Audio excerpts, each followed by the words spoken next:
Global collapse incoming? The total breakdown of relations with China could throw our planet into utter turmoil. We just witnessed one of the most monumental events of the entire decade, and yet most Americans still don't understand what has happened.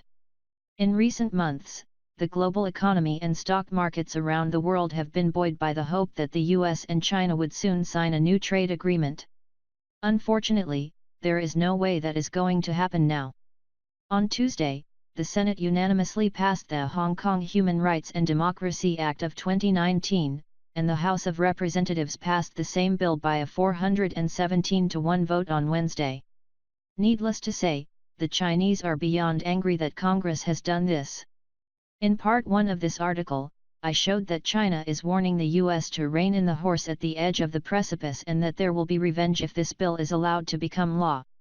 And it looks like this bill will actually become law, because Bloomberg is reporting that President Trump is fully expected to sign it. President Donald Trump is expected to sign legislation passed by Congress supporting Hong Kong protesters, setting up a confrontation with China that could imperil a long-awaited trade deal between the world's two largest economies. Before I go any further, there is something that I want to address. Earlier today, one of my readers emailed me and accused me of siding with China because I am warning about what will happen if trade negotiations fail. Of course, that is not true at all. I have been writing about the horrific human rights abuses in China for many years, and they are one of the most tyrannical regimes on the entire planet today. But our two economies have become deeply intertwined over the past 2 decades, and there are going to be very serious consequences now that we are rapidly becoming bitter enemies. Anyone that doesn't see this is simply not being rational. As I have detailed repeatedly in recent months, the global economy has already entered a very serious slowdown. One of the only things that could reverse our economic momentum in the short term would be a comprehensive trade agreement between the United States and China.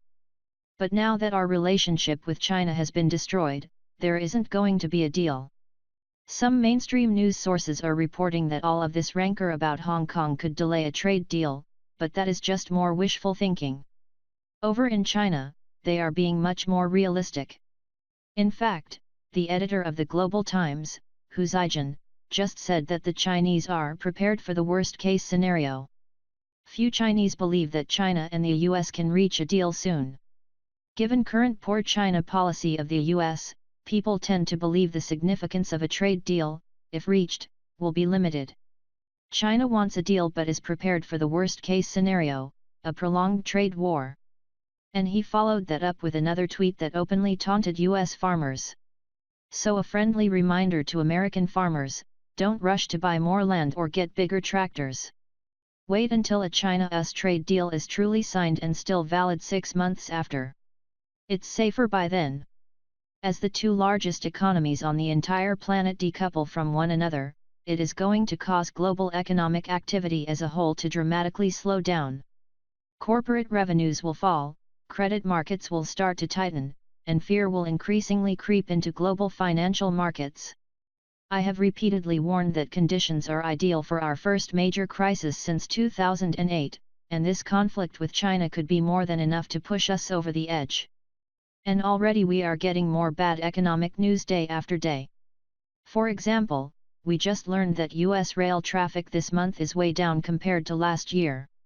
Nowhere is the slowdown in the US economy more obvious than in places like Class 8 heavy-duty truck orders and rail traffic. We already wrote about how Class 8 orders continued to fall in October, and new data the American Association of Railroads, AAR, now shows that last week's rail traffic and intermodal container usage both plunged. The AAR reported total carloads for the week ended November 9 came in at 248,905, down 5.1% compared with the same week in 2018. U.S. weekly intermodal volume was 266,364 containers and trailers, down 6.7% compared to 2018, according to Railway Age. Unless a miracle happens with China, the economic numbers are going to continue to get worse. Sadly, a miracle seems exceedingly unlikely now. As I pointed out in Part 1, the only way that our relationship with China can be fixed is if Congress repeals the bill that it just passed, and there is no way that is going to happen. And we better hope that our trade war with China doesn't escalate into a real war at some point. According to a report that was released earlier this year, we are very ill prepared to fight any sort of a conventional war with China in the Western Pacific. The University of Sydney's United States Studies Center's new report Averting Crisis said, China's growing arsenal of accurate long-range missiles poses a major threat to almost all American, allied and partner bases, airstrips, ports and military installations in the Western Pacific. As these facilities could be rendered useless by precision strikes in the opening hours of a conflict, the PLA missile threat challenges America's ability to freely operate its forces from forward locations throughout the region. In addition, U.S. military officials are deeply concerned by how rapidly China has been upgrading their strategic nuclear arsenal. For example, they now possess a submarine-launched missile capable of obliterating San Francisco. China has tested a new submarine-launched missile capable of obliterating San Francisco, an insider has revealed, in a massive boost to the country's deterrent. The Chinese Navy tested its state-of-the-art JL-3 missile in Bohai Bay in the Yellow Sea last month, sources said.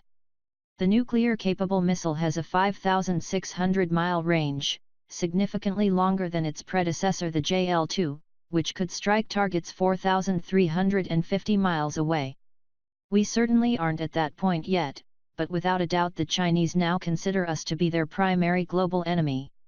For the moment, it is just a Cold War that we are facing, and the Chinese are quite adept at playing global chess.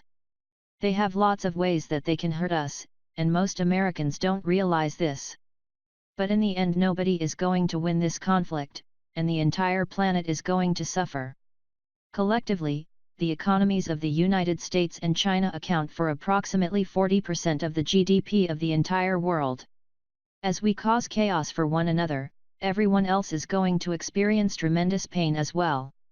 The stage is set for a global nightmare, and at this point it doesn't appear that there is a way that we will be able to escape it.